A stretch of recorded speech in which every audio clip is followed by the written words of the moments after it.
విజయవాడ నగరంలో అతిసార అనేక ప్రాంతాలకు విస్తరిస్తూ ఉంది. 64వ డివిజన్ పాయికాపురంలో ఉన్న ప్రజాశక్తి నగర్లో సుమారుగా 25 మంది గత వారం రోజుల నుండి వాంతులు విరోచనాలతో ఇబ్బందులు పడుతూ ఉన్నారు. ఇప్పటికీ కొంతమంది ఆసుపత్రిలో చికిత్స పొందుతున్నారు. కొంతమంది సీరియస్ కండిషన్లో ఉందని వార్తలు వస్తూ ఉన్నాయి.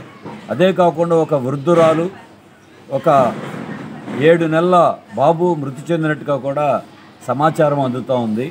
వాటిని నిర్ధారించుకోవాల్సిన అవసరం ఉంది. కలుషితమైనటువంటి నీరు వల్లనే ఈ వాంతులు విరోచనాలు, దాంతోపాటు కొంతమందికి జ్వరాలు, ఇతర అనారోగ్యంతో ఇబ్బంది పడుతున్నారు. మరి వీటి మీద ప్రజలు అనేక ఫిర్యాదులు చేస్తున్నా పట్టించుకున్న నాదుడు కనపట్టలేదు. దానికి తోడు మురికి నీళ్ళు రావటం, లేకపోతే నీళ్ళే రాకపోవటం. కృష్ణానది మంచినీరు ఇవ్వాల్సింది పోయి బోరు నీళ్ళే ఇచ్చి ప్రజలకి ఈ రోజున నగరపాలక సంస్థ సరిపెడతా ఉంది. ఈ నీటి సమస్య గత 3 నెలల నుంచి కూడా చాలా తీవ్రంగా ఎదురవుతూ ఉంది. నీటి కొరత ఉంది, అలాగే మురుగునీళ్ళు వస్తూ ఉన్నాయి. ఇంకొక వైపున ఆ మురుగునీళ్ళే కాకుండా వాళ్ళ ఆరోగ్యాన్ని కూడా దెబ్బతీస్తూ ఉన్నాయి. ఏ ఇంటికి వెళ్ళినా సరే ప్రజాశక్తి నగర్లో ప్రతి వీధిలోనూ ఇటువంటి కేసులు బయటపడుతూ ఉన్నాయి. మున్సిపల్ పారిశుధ్య కార్మికురాలు కూడా ఇవాళ ఒక ప్రైవేటు వైద్యశాలలో చికిత్స పొందుతూ ఉన్నారు. ఈ వాంతుల విరోచనాల తర్వాత కిడ్నీ వ్యాధులు కూడా దానికి ఇంకా ప్రబలినట్టుగా కూడా చెప్తా ఉన్నారు. మరి విజయవాడ నగరపాలక సంస్థ కళ్ళు మూసుకుని ఉంది. ప్రభుత్వం ఏమాత్రం కూడా స్పందించట్లేదు. ఏమడిగితే ఇది అతిసార కాదు, ఆ జబ్బు ఈ జబ్బు అని కుంటి సాకులు చెప్తున్నారు. ఒకవైపున మొగలరాజపురంలో 4 చనిపోయారు, 100 మంది పైగా ఆసుపత్రి పాలయ్యారు. ఇవాళ ప్రజాశక్తి నగరు ఈ ఒక్క చోటే కాదు, విజయవాడలో అనేక చోట్ల నుంచి ఇటువంటి ఫిర్యాదులు వస్తున్నా సరే ఏమీ చల్లం లేదు.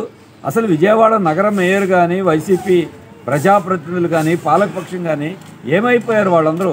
కనీసం ఇటువంటి సమస్య ఉంటే ఎన్నికలు, ఓట్లు రంది మాత్రం రేపు ఎన్నికల్లో కౌంటింగు, ఫలితాలు వీటి గురించి ఎదురు చూస్తున్నారు. కానీ ప్రజల బాధలు పట్టించుకోవట్లా, ప్రజల సమస్యలు పట్టించుకోవట్లా, ఫిర్యాదుల మీద స్పందించట్లేదు. కార్పొరేషన్ ఎంతకాలం మంచినీళ్ళ ఛార్జీలు, నీటి మీటర్లు, ఇంటి పనులు వీటి గోల తప్ప ఇంకెక్కడా లేదు. మొన్నటిదాకా ఎన్నికల్లో వైసీపీ తెలుగుదేశం నేతలు కోట్ల రూపాయలు ఖర్చు పెట్టారు, హడావిడి చేశారు. ప్రజలకు ఏ ఇబ్బందులు వచ్చినా సరే ఎంతైనా ఇస్తామని చెప్పారు.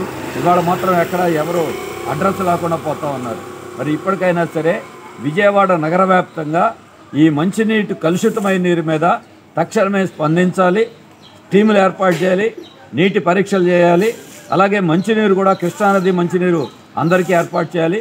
దీని మీద ఒక అఖిలపక్ష సమావేశాన్ని కూడా ఏర్పాటు చేయాలని సిపిఎంగా డిమాండ్ చేస్తూ, రాష్ట్ర ప్రభుత్వం కూడా విజయవాడ నగరంలో నీటి కలుషితం, అలాగే ఈ నీటి కొరత వీటి మీద తక్షణం రాష్ట్ర ప్రభుత్వం కూడా స్పందించాలని మేము డిమాండ్ చేస్తాం.